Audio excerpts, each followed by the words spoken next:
that time of week again. It's time for Diary of a Physicist Farmgal. My name is Deborah, and I'm coming to you here from my family farm in the Arkansas Ozark Mountains.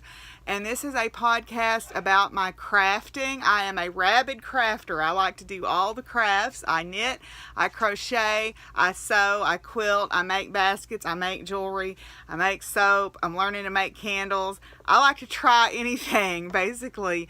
I also am a professor of physics and astronomy at a local university where I am a full professor of physics. I'm the first woman ever in our department to be promoted to full professor. And I like to advocate for women in STEM and also about science literacy. And I love to share what I know about science. Also, I am a volunteer planetarium show host for school groups. And last but not least, I am a farmer. I own 170 acres that has been in my family for several generations, and I raise grass-fed beef cattle. I raise horses. I also raise show quality and heritage poultry. I raise show quality and meat rabbits, and I also am retirement home to a small herd of miniature horses, miniature donkeys, standard donkeys, and a miniature mule who thinks she rules the roost, and her name is Pumpkin. I forgot to say that. And if you can tell from my little sweet co-host and the barking in the background, I am fur kid mom to 14 dogs, 6 indoor cats, and an undetermined number of outside cats, which are getting tamer so I can catch them and take them to get them spayed and neutered. So if any of that sounds interesting to you, I would like to encourage you to stick around. I want to welcome back all my returning viewers, and I want to welcome my new viewers to the Funny Farm. I hope you find something you enjoy here. So we're going to move on with episode number 25 of Diary of a Physicist Farmgal.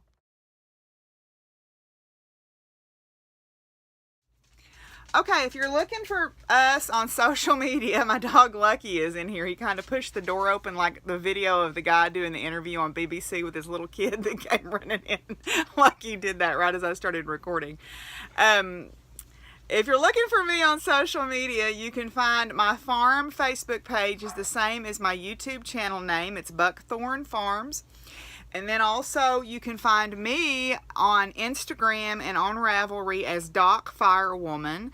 There is a Ravelry group for the podcast where you can find out about Makealongs, or we're going to do a Q&A show soon. I'll have a Q&A thread open there. And then also anything else that interesting that's being talked about as a result of the podcast. And then last but not least, I am on Twitter, but my Twitter account is where I vent my political leanings, and I am a pretty big and loud, outspoken liberal snowflake. So if that kind of thing gives you high blood pressure, then it might be better if you don't go there because I have been in rare form lately with the Supreme Court nominees thing going on, and that's all I'm going to say about that because I try to keep that stuff on Twitter. And occasionally it sneaks over into Facebook too. But anyway, but you can find us plenty of other places that are less hard on your blood pressure. If that sort of thing bothers you, you can find us on Ravelry. And there you can find out about our Makealongs. I'm currently hosting 2 Makealongs. The first one is the Share the Warmth Makealong, which is running from now until December the 15th, where we are aiming to make items for charity. We are aiming to make things either to literally keep people warm or to figuratively provide warmth and comfort to people or animals. Obviously, always the animals, right, Willie? Always the animals. And so that Makealong is wide open in terms of how you define charity. I have seen some things already posted in the chatter thread there. I need to open an FO thread soon so people can start, or have I opened an FO thread? I don't know. I need to go and look. But anyway, so you can go there and find out about that. Now the second Makealong is the I Am Worth It Makealong, and this is a participation Makealong. You don't have to get finished with your objects. There's just going to be one thread. What we are trying to do here is to make something or cast on something or sew something or cross stitch something, or it's wide open to any craft, quilting, I don't care. but something that you have wanted to do for yourself that has gotten kicked down the road, because usually as crafters we tend to be generous people and we tend to do for others before we do for ourselves, and as I have said a couple of times, you can't pour from an empty cup.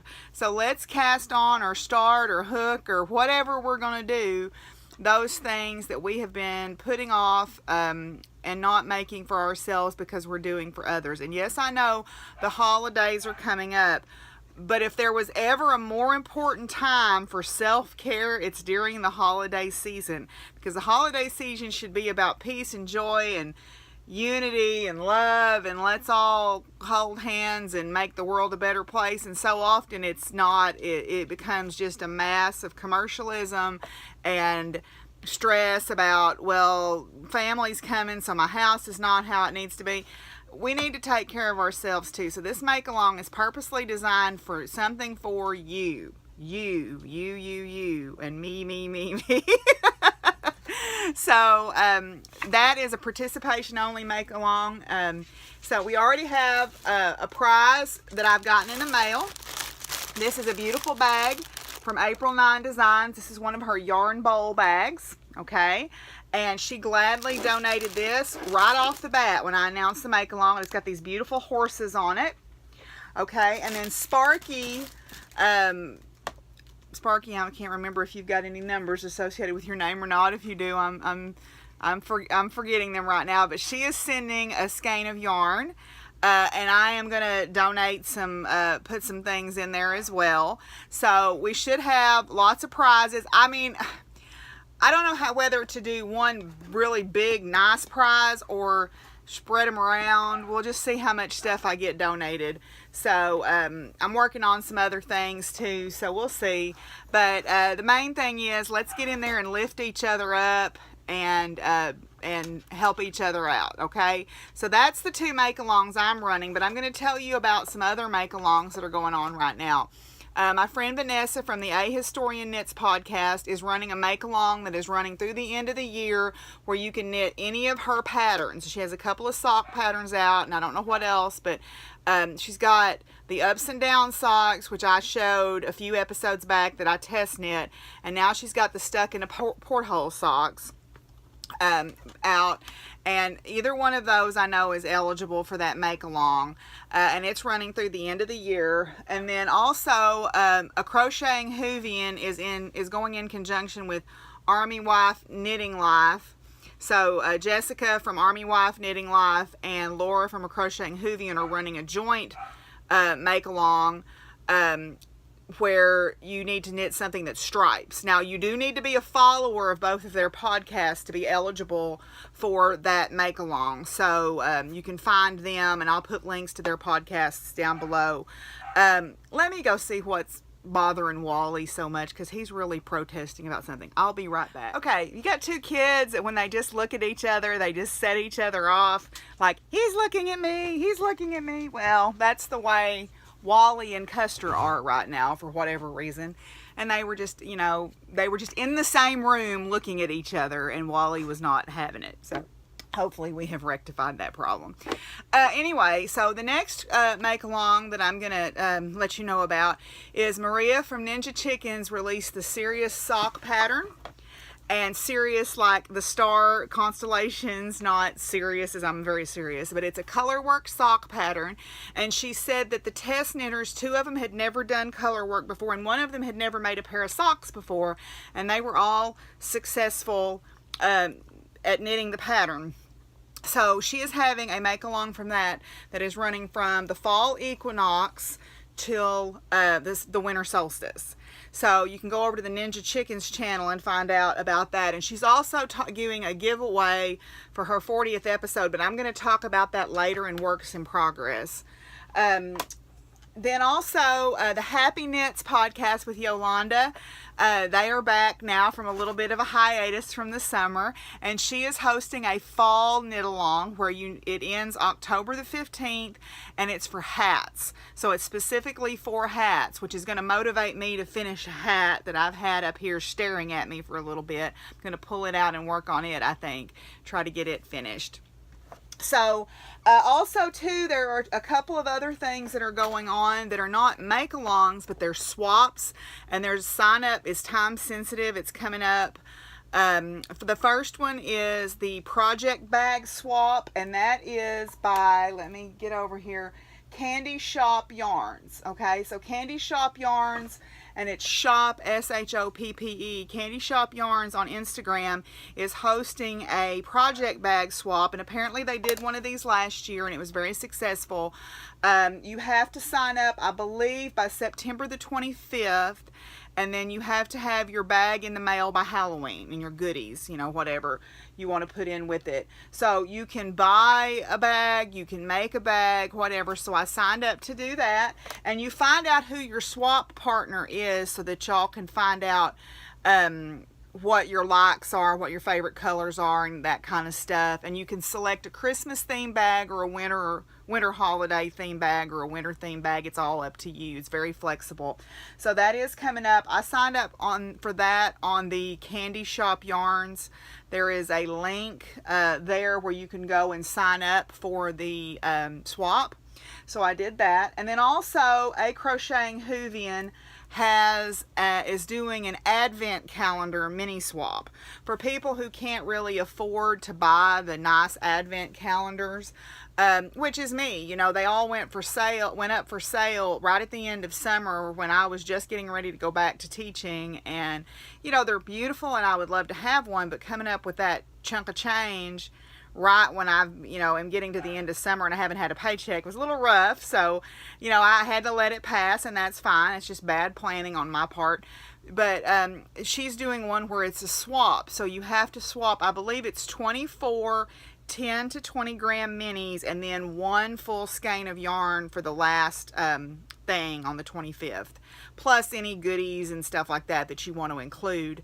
And you can go to her Ravelry group, and I'll link all her information down below, and you can sign up for that swap as well. So it's meant for us to use up like pieces of, you know, I'm looking at a bag here of pieces of skeins that we have left over from projects. So you can make some minis out of those to send to your swap partner. And I've never done that, and I kind of like doing those kind of things because Miss Marianne took me under wing, and she's kind of my family, you know, now. But the fact is, on Christmas Eve night and Christmas Day, I'm here by myself, and it's kind of neat to have something to open on Christmas. I've got my box of socks, but it's not going to be done this year, so that'll be for next year for Christmas. So it's kind of nice to get Christmas cards or do swaps for Christmas cards, or to do swaps for things like that. I've always had a lot of fun and been pretty lucky doing those kind of swaps. So I'm excited about that. Okay, so that's, I think, all of the Makealong news that I have to share with you today. Let me double check my notes here, because I actually made show notes for a change. Yeah, so I'm going to link all the information about those Makealongs and swaps and things down below so that you can go on here and if you want to participate and go look at them. So now we're going to move on to finished objects, which I do have a finished object this week. Okay, I have one finished object to share with you this week. It is my Sunrise, Sunburn, Sunset Cowl by Laura Concert, or A Crocheting Whovian podcast. This is her first cowl pattern, and it was released back in the summer. She just finished a make-along for it, and it is a very easy, it's a fingering weight cowl. It's a very straightforward knit. It's very easy to sit and watch, you know, a documentary or watch a movie, or I did a lot of this in meetings and stuff like that. Cowl pattern, all right. And it's really pretty, and it has a lot of bang for the buck on the pattern. So the yarn that I used is, the lights are turned way down low. Oh, that's lovely. The lights are turned way down low by Expressions Fiber Arts. This was one of her Christmas colorways from last Christmas. Okay, so beautiful. It's her cash silk sock. So it is wool, cashmere, it's merino, cashmere, and silk. All right, it's very, very soft and yummy yarn. And this took most of a skein. I mean, I probably could have made my ribbing a little bit bigger, but I was afraid I would run out because I'm kind of a loose knitter. So I was afraid I would run out, so I kind of scrunched the ribbing just a little bit. But if you've got a special skein of sock yarn that you've been wanting to use up, or a special skein of fingering weight yarn that you've been wanting to use up for a while, this would be the perfect pattern to use it on, because it really shows the yarn off, in my opinion. So yeah, so this is the Sunrise, Sunburn, Sunset Cowl by Lower Concert of A Crocheting Whovian, and that's my finished object for this week, so I'm really proud of it. So yay. Okay, so now we're going to move on and talk about works in progress. Okay, works in progress this week. Let me fix my phone here a little bit. I need to actually get a real camera probably, huh? Not today. Anyway, so for works in progress, I have actually a couple to show you this week. I've started a couple of new Makealongs that I'm participating in. So the first one is in my Fat Bottom Bags Kitty Cat Moods bag here. And this is the drawstring bag. I bought this at my local yarn shop. And this is the Two Hearts Crochet Marine Life Crochet Along. And it is a Grafgan crochet along. Okay, so you can see there. It is a free pattern on her website. You have to go to her website to get it. She is the one who did the solar system blanket last year, and I was excited to see this opportunity pop up. So it is a crochet along, and I've never done a Grafgan before, but I'm learning. And this is our first block. This is the starfish block. Okay, so I'm just starting my, you can see the starfish. Let's see here. Well, mine are backwards because I'm a lefty, I guess. Or no, wait, maybe it goes this way. No. Heck, I don't know. Anyway, here it is, some way or another. I guess it goes this way. Yeah, it goes this way, okay? So no, it doesn't. It goes this way. I don't know, y'all. I'm all messed up. But anyway, there's two starfish on this block, and here it is.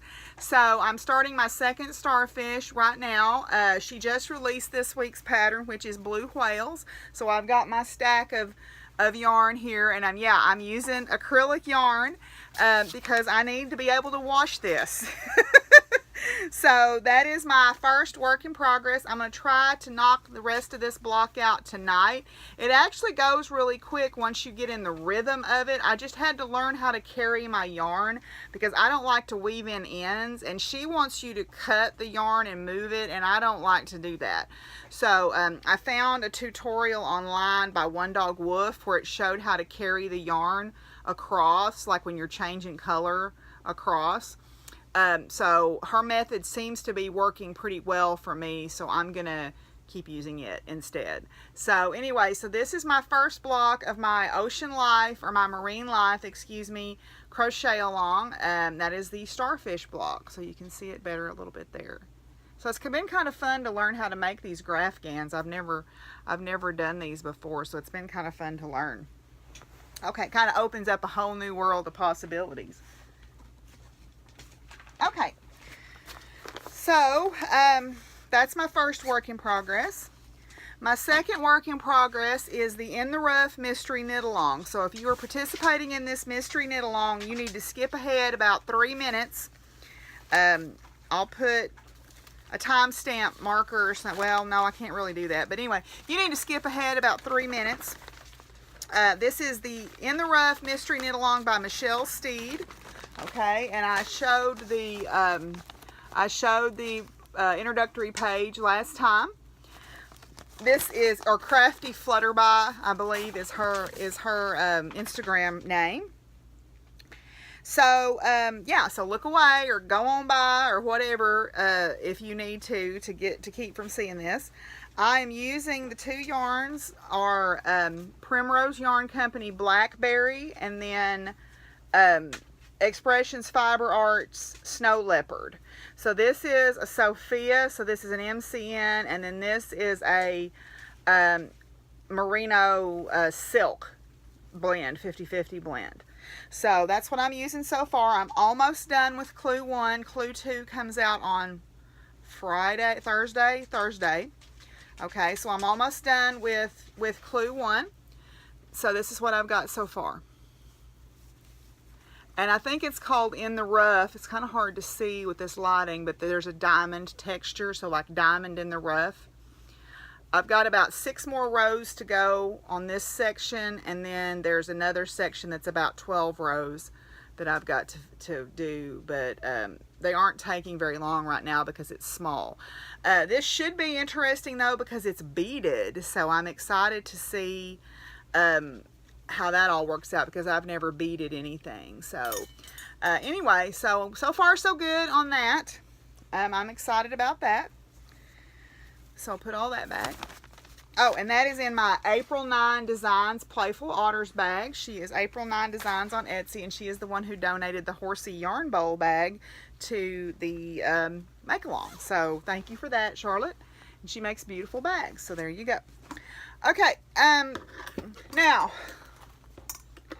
bless their hearts, in my Tesla Knits bag, my Tesla Knits periodic table bag. She makes great little drawstring bags that are the perfect size to put down in your purse for carrying around, or a book bag for carrying around a pair of socks. Here's those doggone socks, and I'm showing y'all this not because I've made any progress, but because I need to work on them, and maybe if I show them to y'all, I become somewhat accountable and I will start working on them again. And boy, I'm just darn close to dropping some stitches, so I need to be careful here. These are the Couch and Crackers socks, although you can't tell a darn thing about them the way I've got them wadded up here. The Couch and Crackers socks by Julia of the Happee Knitting podcast. She is a podcaster out of Germany, okay? And this is her first sock pattern. So it is, let me pull the pattern out here. Couch and Crackers socks. Boy, these are wadded up too. Whew, bless my heart. I'm not a very good, efficient podcaster, but that's all right. So there you go. So there's the Couch and Cracker socks, and I am knitting those. I ripped them out because I had concluded that the tension was too loose on them. And I ripped them out, and I'm working back in this Craftsy Cloudborn fingering yarn in a colorway called Josh's Cat. So we're going to try to make them a little bit better this time around. So I want to try to work on these. If I get my... Willie? Seriously? What are you doing? He's nosying around in a cardboard box is what he's doing. Looking for... I took a little Debbie brownie away from him a while ago that he had found. I don't know where he found it at, but it was a piece of a brownie, and I'm like, no, you can't have that. So anyway, that's in my Tesla Knits bag, periodic table bag, and she is also on Etsy, and she donated last time to the Makealong. You might have won one of her 4 beautiful bags that she donated. Now, the last one is in my Silver Shed USA Foxes bag, not because it needs all this room, but it's just what I grabbed. Now, this is a little different. If you watch the Ninja Chickens podcast, she is having a 40th episode giveaway, but you have to participate by knitting 5x5 squares to be contributed to the Thistle Hollows project for the Sister Survivor blanket. Thistle Hollow decided to start her name is Evelyn, and she started a blanket because she was watching what was going on with the women who came forward in the Nassar trial. Now, Larry Nassar, I believe was his name. Yes, Larry Nassar was a gymnastics coach at Michigan State, and then he was one of the Team USA gymnastics coaches. And if you've been following that, some pretty horrible acts of abuse were committed to some young women on the team. And one woman spoke up, and then another woman spoke up, and another woman spoke up, until there were 156 women who spoke up. Yet somehow they were vilified in the press. And like I said, I've been going a little crazy on Twitter with the Supreme Court nominee confirmation process about some things that have been brought to light. And I'm not going to say any more about that because I can go down a really ugly, dark rabbit hole. But there's a reason why women don't speak up, and what we're seeing right now and is happening to these women, that the Sister Survivor blanket is in honor of, is part of that reason. And that's wrong, y'all. That's just wrong. I don't care what culturally is acceptable in the South. When Roy Moore was running for office, I heard people talking about, you know, it used to be culturally acceptable when I was young to marry a girl off when she was 14 years old. My grandmother had a wall-eyed fit that I was 14 years old and didn't have any prospects of getting married. Okay? No, negative. That's not how the world needs to be.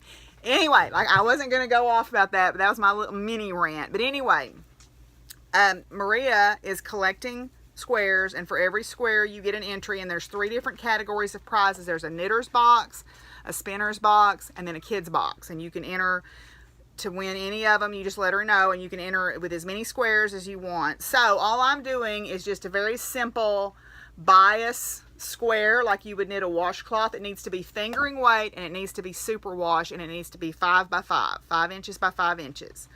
Okay, so if you go to the Ninja Chickens Ravelry group, there is a 40th episode giveaway thread, and under that is all the information about how to submit your squares, and then she will send those to her friend Evelyn, who is the one who is doing the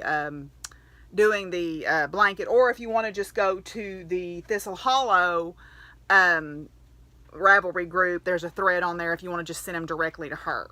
So yeah, I'm just knitting a basic simple bias square. Now the reason my yarn is crinkly, I'm unraveling this crocheted sock that I test crocheted back in the spring, because I don't like how it feels on my foot. So this is just some Red Heart Heart and Soul that can be put in the washing machine and washed. I thought that would be a good choice and a good use of the yarn. Plus, I like the rainbow. Okay, I like the rainbow because what these survivors need, not only to be heard and to be listened to, and when there's compelling evidence, believed. Okay, you two, no, we're not doing that. They need hope. And to me, rainbows signify hope. Apparently, Willie is upset because now Wally is looking at him. So it's like having a daycare around here. But anyway, so that's my last work in progress. I'm going to try to finish up. I want to make at least 3 or 4. And this was in like, 15 or 20 minutes of knitting today. These work up really fast.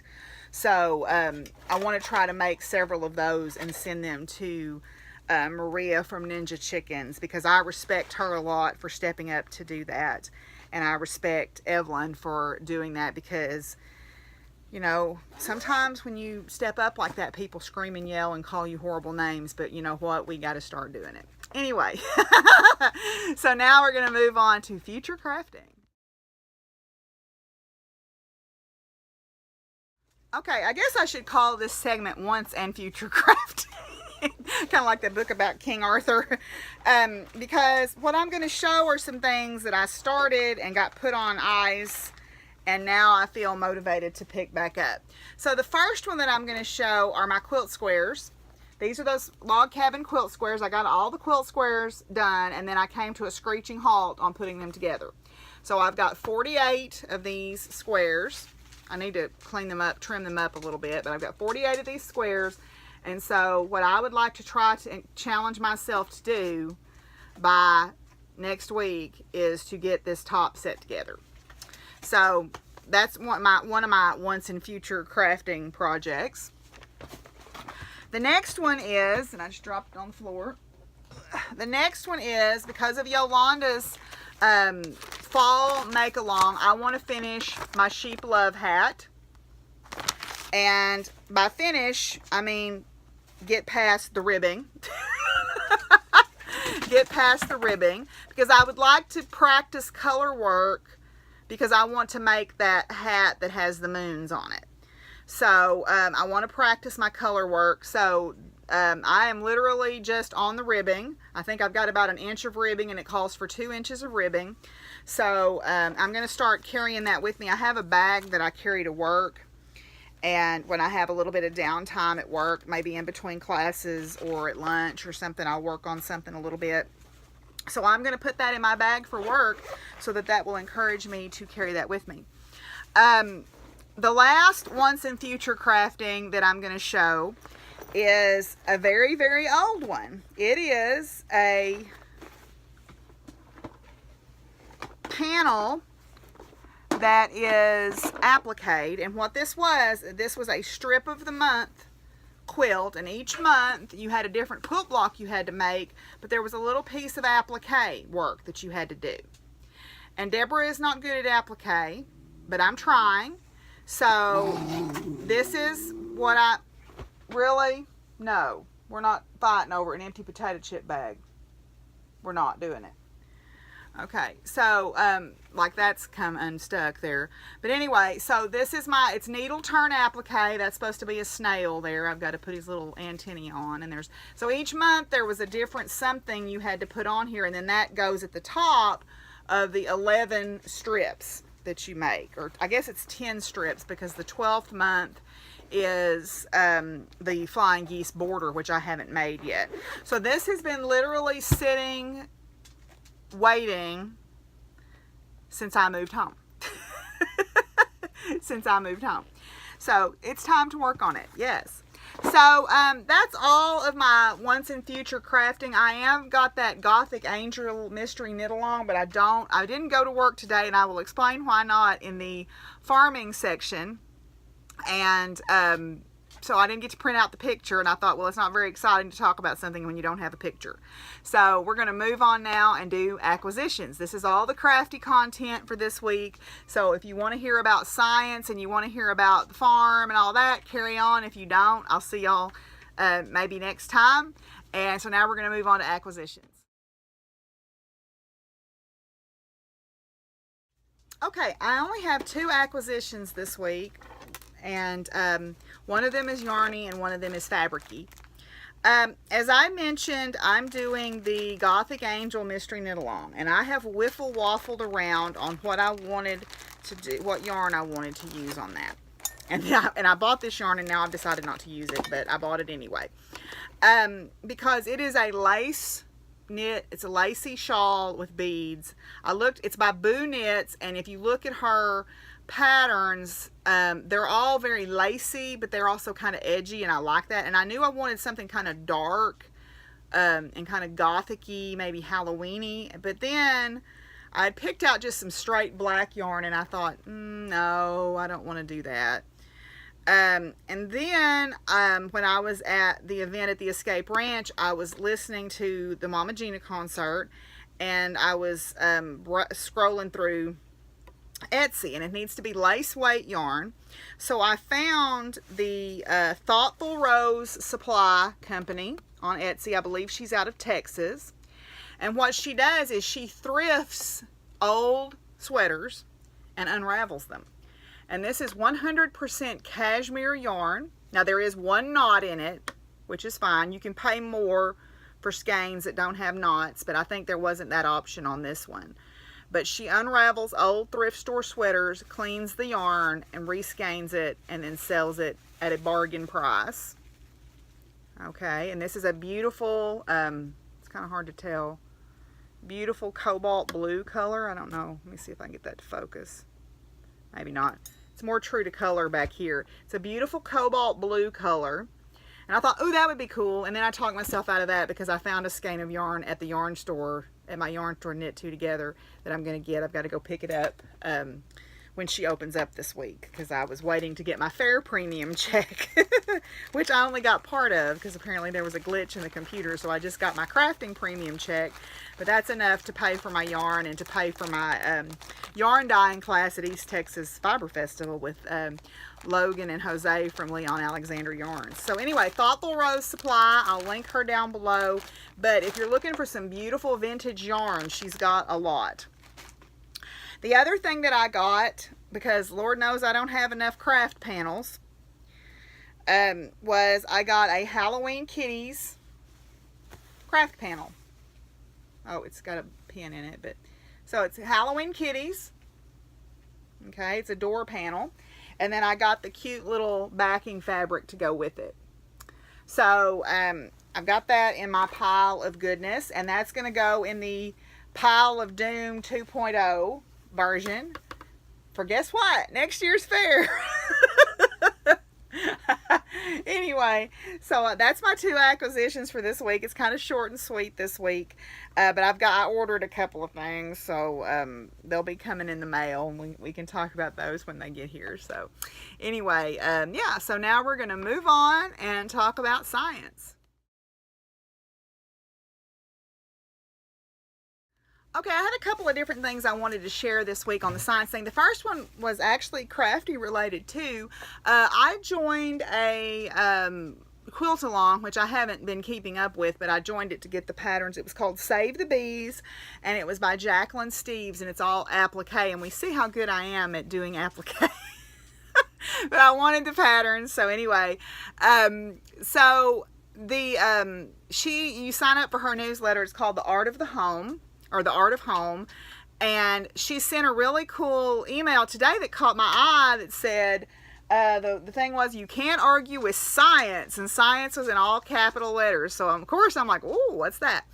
And apparently in Psychology Today, a new Mayo Clinic study has come out that says there's some indication that being a creative person, whether you're an artist or you write or you craft, you keep yourself busy in middle age and older, it delays the onset of cognitive impairment in very old age. And I'm like, yes.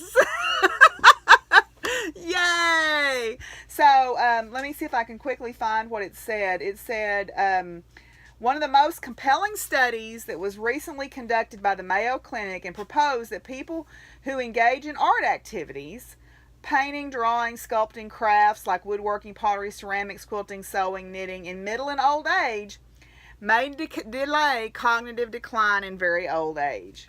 Woohoo! And there's a link to the full article. So I'm going to link that down below because that's all good news for all of us, isn't it? So I thought that was pretty cool. Now, the next thing that I wanted to talk about was just talk about school a little bit, and then I had a really cool student project. So school is going very well. My classes seem to be doing really well. I had to miss today because of some stuff that I'll get to in the farm life segment, but they seem to be working really hard, and we just had our first test, so I guess that'll be the true litmus test of how they're doing and how I'm doing. But it seems to be going really well. I'm doing some college fairs this week. I offered to do a couple that are over my way, so that I could drive over this way and make it a little easier on people who maybe didn't want to drive all the way over here. So I'm going to be doing some recruiting fairs. Plus, I think it's important as a woman in STEM to be seen by other young women who might be, or by young women who might be interested in going into STEM fields, because it helps for them to see someone who looks like them, you know. So I'm doing a couple of college fairs this week, and we've started our planetarium shows. I think my first one is scheduled for next week. I think next week is my first one. So I'm excited to get back in the groove on doing those.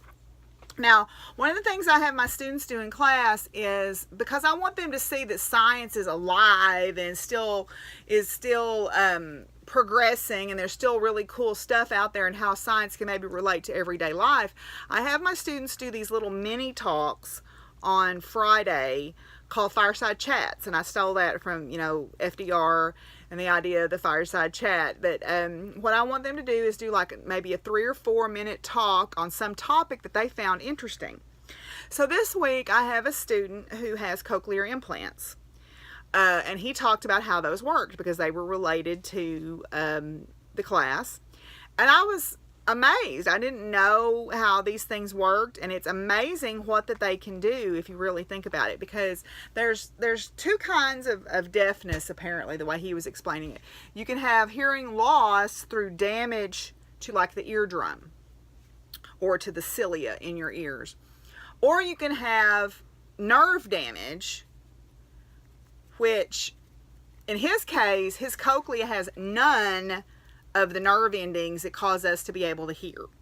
The cochlea is basically the bundle of nerves that then send the information, these electrical impulses, to the brain, where our auditory center processes what the electrical signals into sound. So our brain, our auditory system doesn't work a whole lot differently than like a radio, where a radio gets electrical signals through its antenna. It takes those electrical signals and converts them into sounds that our brain then can comprehend as music or news or whatever. So the cochlea acts as that processor that converts, that takes the auditory signal of the sound wave and the vibration of the eardrum and the motion of those little bones in there, and converts it to electrical signal that then goes to the auditory center in the brain, that then turns it back into what we perceive as sound, or lets us perceive it as sound. I guess it doesn't turn it back into anything, but we perceive that particular electrical signal as a guitar, or the note A440, or a baby crying, or a dog barking, or whatever. So my student was saying he doesn't have any of those nerve signals coming from his cochlea because the nerves are just not there. So what a cochlear implant is there's an implant in his head, and then there is an implant that he wears, or a device that he wears over his ear that has to make contact through the skin, because the skin is a conductive surface, with that implant. And basically what he wears over his ear is a tiny little, very smart computer that's a sound processor, that's a signal processor. And that takes the sounds that it intercepts with its little microphone, it does the job of the cochlea. It converts it to an electrical signal, and then the receiver that's been implanted under the skin sends that signal to the auditory center of the brain. Which is amazing. It's amazing that they can take that technology and convert it to sounds, because he says, I can hear everything that you hear. Now he has to go in periodically and they tune it to different frequencies, or maybe they upgrade the computer or whatever, but he is able to hear, which without those he hears zero, nothing. It's not like he's hard of hearing, he is absent of hearing because he doesn't have the nerve endings. So I thought, wow, that is amazing, that's amazing. And we were talking about why those things have to make contact, and they have to make contact because it's a process called inductance, or mutual inductance. Okay, so what's in those two little, the implant under the skin and then the antenna, are little coils of wire that react to the electrical signals. So I thought I would talk really quick about inductance. So there's two areas of our life, or there's actually several areas of our life where inductance is used. Any credit card where you slide the credit card, you have to do it at a certain speed, that is using the magnetic strip on that credit card to activate the coils that are inside that reader and cause electrical impulses in them. Doorbells work this way. The pickups on electric guitars work this way. A transformer works this way. You have, like, if you have a cell phone charger or a laptop charger, if you look at the rating on those, it says your laptop runs on 12 volts or your cell phone runs on 12 volts. Well, what's coming out of the wall is 120-ish volts, okay?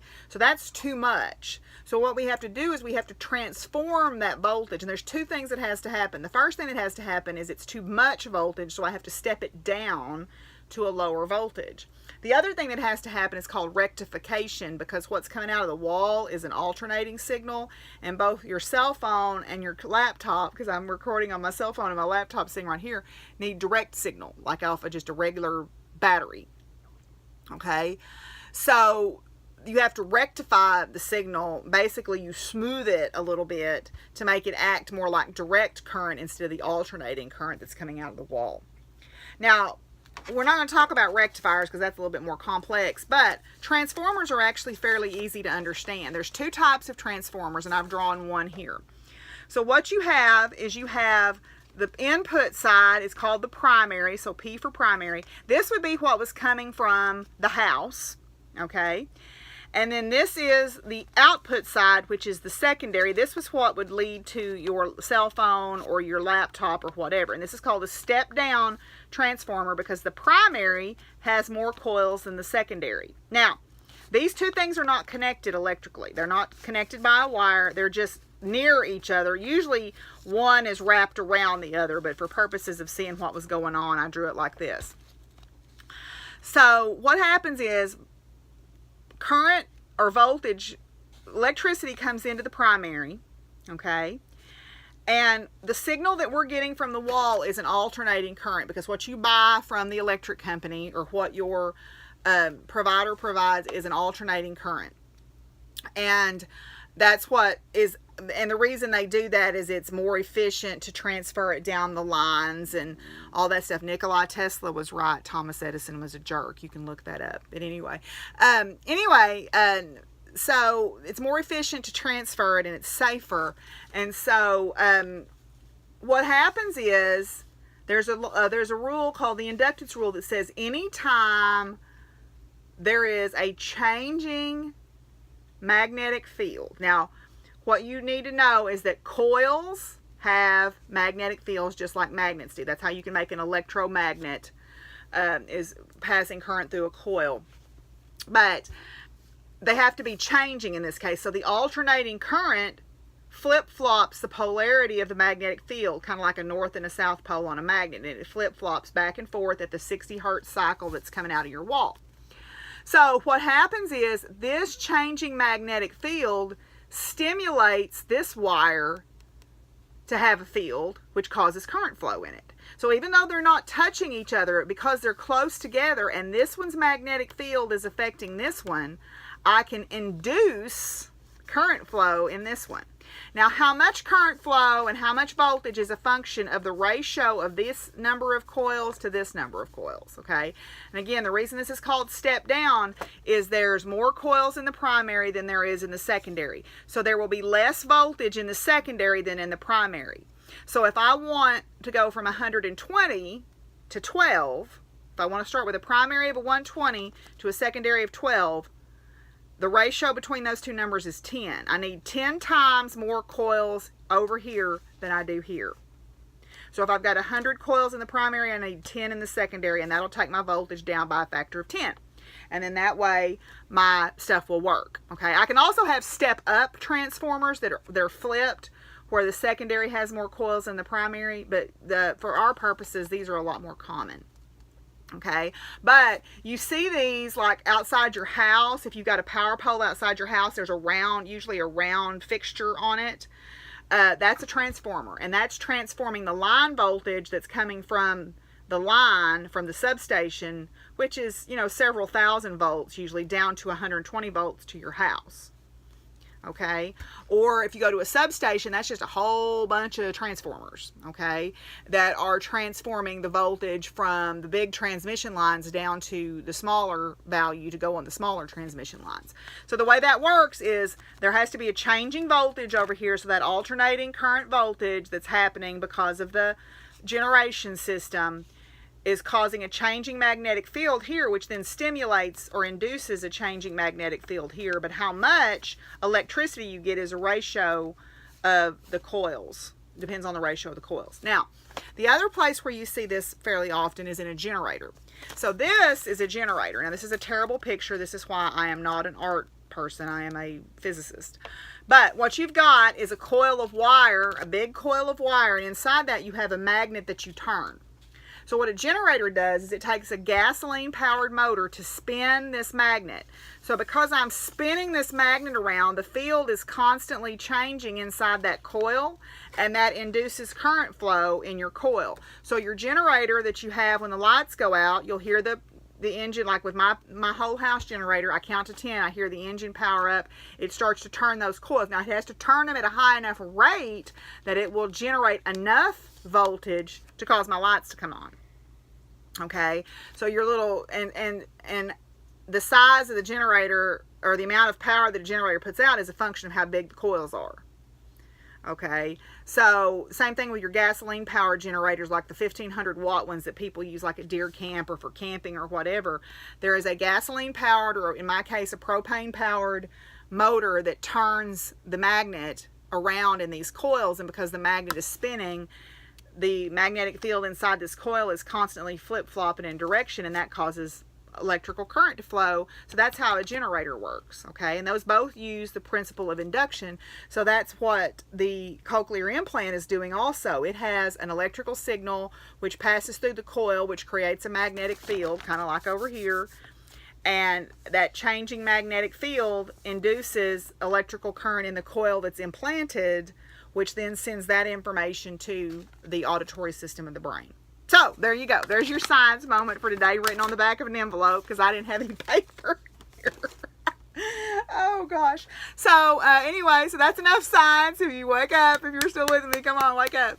All right, and now we're going to move on to farm life.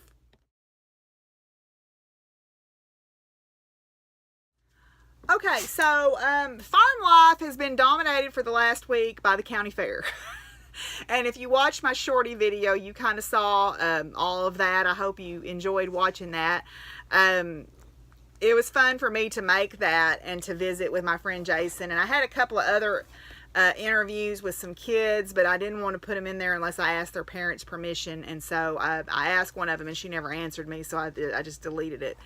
But anyway, so the county fair was a big success for me. I was very excited. I could not believe my success at the county fair. And I won't go into all the rigmarole, but just suffice it to say, as much as I cussed and fussed about that impressionist shawl, I won a best in show on it, and I didn't even realize it. I saw, when I walked in, I saw my knit whip basket sitting there, but I didn't look up because they had it hanging up with the quilts and stuff, and I didn't look up, and I was back in the back going, wait a minute, where's my shawl? And I'm like, surely not. And I started walking to the front, and I saw it from like halfway across the building. I'm like, oh! I went running up there like a little kid, and all the ladies were laughing at me. But anyway, so I went and picked up my ribbons and my crafting premium check today. The premium checks, apparently for the livestock, there was some kind of glitch in the computer, or in the horticulture and livestock, there was some kind of glitch. So hopefully I'll get that in the mail, because I'm going to rat hole that money for East Texas Fiber Festival. So, yeah, I mean, and so that was a lot of fun. Had a good time at the fair. The fair to me is really important, as I spoke about in that video, because it celebrates the harvest season. You know, it's the big celebration of the harvest season and all your hard work, and it's a nice kind of culmination of the year's work. So for next year, I would like to try to enter a quilt of some kind. You know, I've got to get on the stick about that. And I would like to try to get a sweater made before next year. That's kind of my two big goals. My canning did not do so well because apparently I have a different interpretation of what the guidelines for headspace are than the judge. So, you know, I took the note, and I will do it differently next year. So, they don't taste it, they just look at it in the jar. They don't open the jar, so I'm not concerned about the quality of it. I know it tastes delicious, and that's all that matters, really. So today, today I had an appointment at the processor for 2 steers. It's that time of year, you know, that's part of what fall is about. You know, if you raise meat animals, it's time to pick the ones that need to go to the processor and the ones that you're going to carry through the winter. You know, that's part of what I do, and it's never easy to decide, because you know that you're playing the role of, in some sense, the executioner. However, today I had one that we were trying to load that was incredibly mean. And, you know, I've been put out of the pen before a couple of times, usually by a bigger bull. You know, when we had bigger bulls and we would try to load them. I've climbed out of the pen a couple of times, but this one, he was small and he was mean, y'all. I've never had one quite this mean, and I've had them, you know, kind of bluff you, but the minute we walked in there, he was looking at us and he was not going to back down. We tried once to push him up into the chute, and he came at us. And I mean, my neighbor, he's not a kid anymore, but, you know, he's big boy. He's every bit of 250, 300 pounds, and he's 6'4", and he's pretty intimidating looking. And that steer was not having it. Now, I say they're steers. I don't actually castrate them, so they're still bulls, and I guess he was just a little bit too much of a bull. So I'm like, okay, what are we going to do? We tried pushing them from the outside of the pen, and I'm like, no. And I'm like, I don't want to get hurt. You know, I've been worried about this for 3 or 4 days. I didn't sleep good last night because I was worried, you know, that I was going to get hurt. So I came back to the house, tried to start my side-by-side, my gator. It wouldn't start. The battery's dead, and I'm not even going to go into how frustrating that is. But anyway, I tried to start my side-by-side, and it wouldn't start.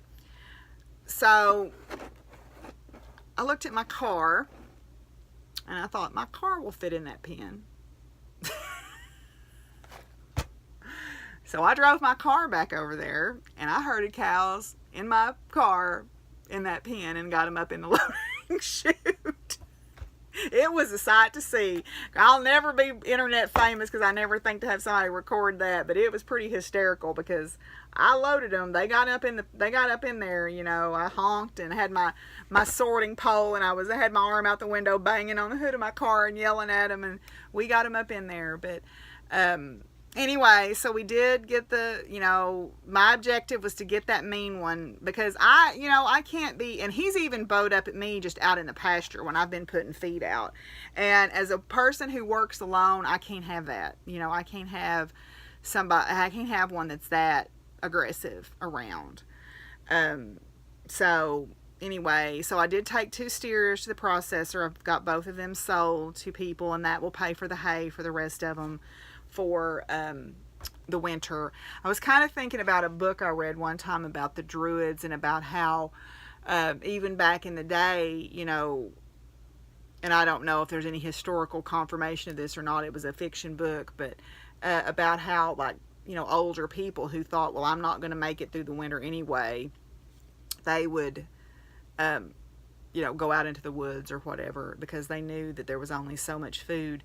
That's what you have to decide in the wintertime. Not that, but, you know, if you raise animals, you have to decide, you know, there's only so much resources, and what are you going to feed through the winter, and what are you going to sell, or what are you going to process to eat.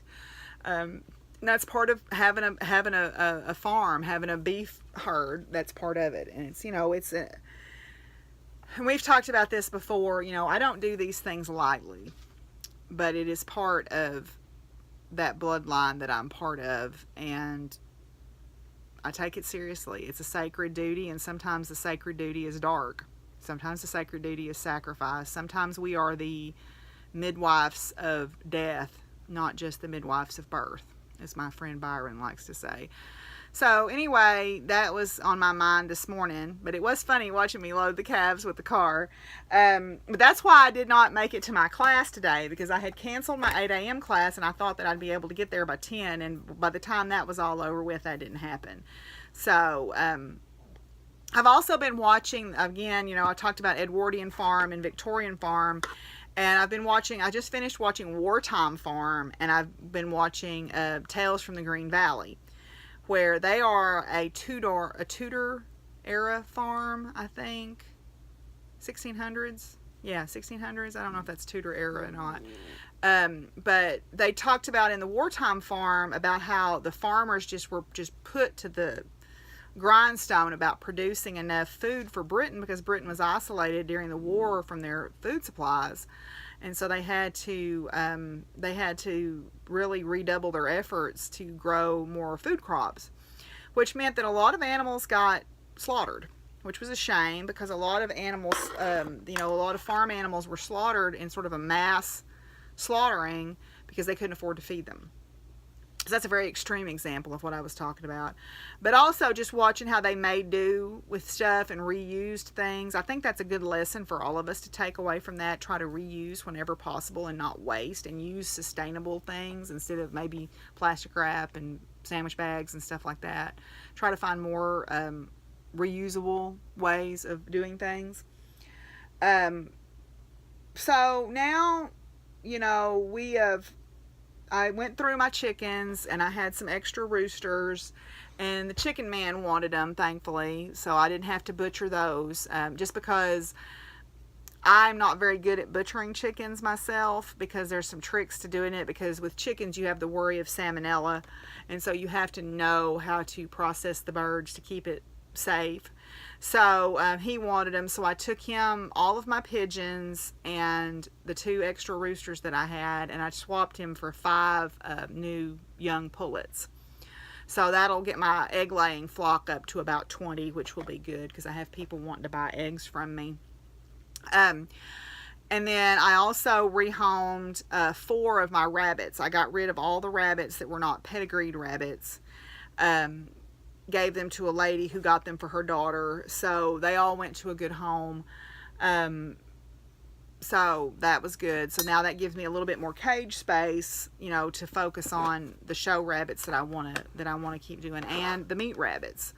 You know, rabbit, if you watched Wartime Farm, that was one of the things that people did, is they raised rabbits, and even people who lived in cities raised meat rabbits because they're a fairly quick turnaround, and they're essentially a meat like chicken. I know that everybody jokes about things tasting like chicken, but rabbit really kind of does. And so whereas you can't hunt wild rabbits all year long because of concern about diseases like tularemia, or what they used to call rabbit fever, you can do that with domestic rabbits. You can eat them all year long, and they take up a fairly small footprint. So I've decided my neighbor and I are going to raise some meat rabbits, and that'll give us some chicken-like meat since I don't have any meat chickens this year.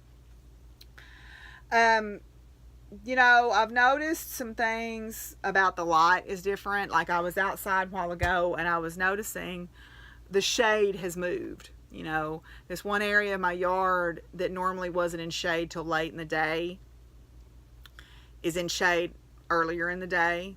And also the shade has shifted. It's shifted to the south some because the sun is starting its trek back toward the south. You know, we're coming up to the fall equinox on Friday. I think it's Friday, yeah. We're coming up to the fall equinox on Friday. And so the light is definitely getting shorter, and the days are definitely getting shorter, and the light is changing, and the sun is moving. And I notice the green of the leaves is dull and tired. The grass, you can tell, doesn't have the nutrition in it that it had. I've been turning the ponies out a little bit every afternoon to graze. Now that the grass is not so rich, I don't worry about them having some access to it. So I've been turning them out every afternoon and then calling them back in at night with feed. And then Sally, my oldest donkey, hurt her foot. And I think I looked at it. You know, they've been staying over where I had mowed, and I'd go over and check on them, and I'd call them up to the fence. Well, the last time I did that, she was limping really badly. And I thought, uh-oh. So I went to the house and grabbed the first things that I could find. I got a pair of wire cutters because I thought, well, maybe she's got something around her foot. And then I needed to clean her foot out. And I don't have a hoof cleaner here. I don't have a hoof pick at the house, which is stupid. I need to have one. So I got a butter knife. and I went back and blessed that donkey's heart. She is the gentlest soul because she let me stand there and clean her foot out with that butter knife and cut this torn hoof off with those wire cutters. She broke a hunk out of the front of her hoof about like that, about an inch or so big, and kind of like we would quick ourselves really badly or tear a toenail off or fingernail off. That's essentially what she did. So it was hurting her really badly. So I drove over every day for about a week, and I took Epsom salt and warm water, and she would just stand there with her foot in that bucket. I guess it must have felt good, and she knew I was trying to help her. So, but she's better now. She actually came into the house yesterday, and they met me yesterday at the gate when I went over there to check on them. So she's doing a lot better. I think that we can say she's on the road to recovery for sure. But yeah, things are definitely starting to turn toward the dark of the year around here, you know, with the selections of the animals that get to stay and have to go, and with the grass being, you know, starting to look less vibrant. The trees are their leaves are starting to rustle more, which tells me that they're drying out and starting to get ready to churn color and fall. It's still hot, you know, still very hot, and, you know, we could use a little bit of rain, but I wanted to say a special reach out to those of you who are being affected by Hurricane Florence. I know that there are some farms in that area that are flooding, and it breaks my heart. I hope that y'all all stay safe. You know, that storm was unique because it got slowed down by a high pressure ridge, and so it just lumbered across the ocean and picked up so much moisture and so much heat. And then a high pressure ridge just kind of stalled it out over the Carolinas, and they're still flooding. I mean, it's still there raining on them. It's just heartbreaking to watch, you know, because if you have a big excuse me, if you have a big farm, there's no way you can evacuate all your animals. The best you can do is get them to high ground and hope for the best. But it makes me sick to see the animals that have been left behind in cages and chained up and stuff. That's just awful. You know, of course you see the videos of people rescuing them, and I thank the heavens for those people, but I just pray that I never have to be faced with those kind of choices again after the fire. I just hope that that never happens to me again, because that would be so difficult and heartbreaking, you know, to have to deal with. So as we move toward, you know, the fall equinox, and then we're moving on into winter, you know, you start changing your mode of operation around here. You start laying in supplies for winter. You start thinking about, okay, I'm going to make sure that this is a warm area. I need to get straw. I need to get hay. You know, I need to start thinking about shoring up things for winter time, making sure everybody's in good health. I mean, I've been cleaning the house, although my craft room doesn't look like it. I've been doing some what I call getting ready to be locked in cleaning, where the winter is coming and you know that you're going to have to be in this house. So I've been doing some scrubbing and some major cleaning around. So that's definitely fall and winter mode for me. So anyway, so that's kind of where I'm at. You know, I haven't ordered my trees yet. I've got to sit down with my wish book and figure out what trees I want to order. And when I get a little bit of money from these calves, I'll probably put a little money toward that, because I'd like to order some more. I need to look in my book where I wrote down my apples and order some more trees. But anyway, so that's pretty much life here on the farm. Willie has gone to sleep in my lap here. He's taking a nap, he said. But anyway, so I'm going to come back and share a few final thoughts with you.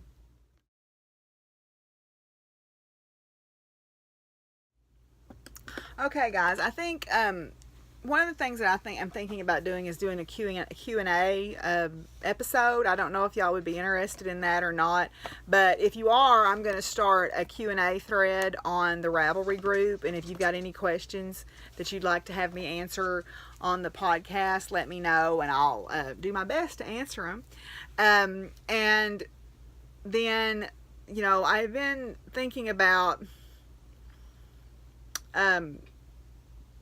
self, you know, and gray hair and wrinkles and scars. You know, I've got some scars, you know, and how I perceive those.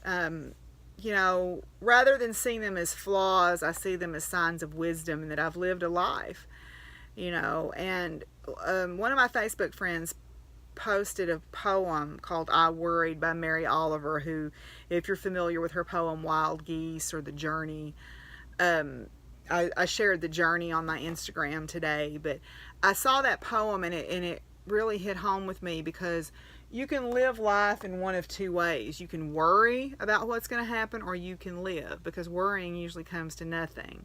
So I wanted to read you quickly this poem. It says, I worried a lot. Will the garden grow? Will the rivers flow in the right direction? Will the earth turn as it was taught? And if not, how shall I correct it? Was I right? Was I wrong? Will I be forgiven? Can I do better? Will I ever be able to sing? Even the sparrows can do it, and I am, well, hopeless. Is my eyesight fading, or am I just imagining it? Am I going to get rheumatism, or lockjaw, or dementia? Finally, I saw that worrying had come to nothing, and gave it up, and took my old body and went out into the morning and sang. And I think that's a beautiful thought, because, you know, I worry sometimes about living out here alone, or I worry about could I have done something different? Could I have said something better? Could I had done something and to make, you know, some circumstance be different? And the fact is, things work the way they're going to work. And you can worry about these things. You can worry about your health. You can worry about the scars and the wrinkles, or can you sing or can you not? And it comes to nothing. So live with joy. Live with joy. I think that's a good final thought. And so that's what I'm going to think about and try to put into practice this week. Living with joy. And I hope y'all do too. So I'm going to let y'all go on that note. I hope that you're all doing good. Oh, Willie. I hope that you're meeting your crafting goals. Right, Willie? What you say? Yeah. Yeah. Yeah. Okay. So I hope y'all are all meeting your crafting goals. And until I talk to y'all again, y'all live with some joy. And y'all be good to each other and take care of each other. And what, Willie? Peace out. Bye.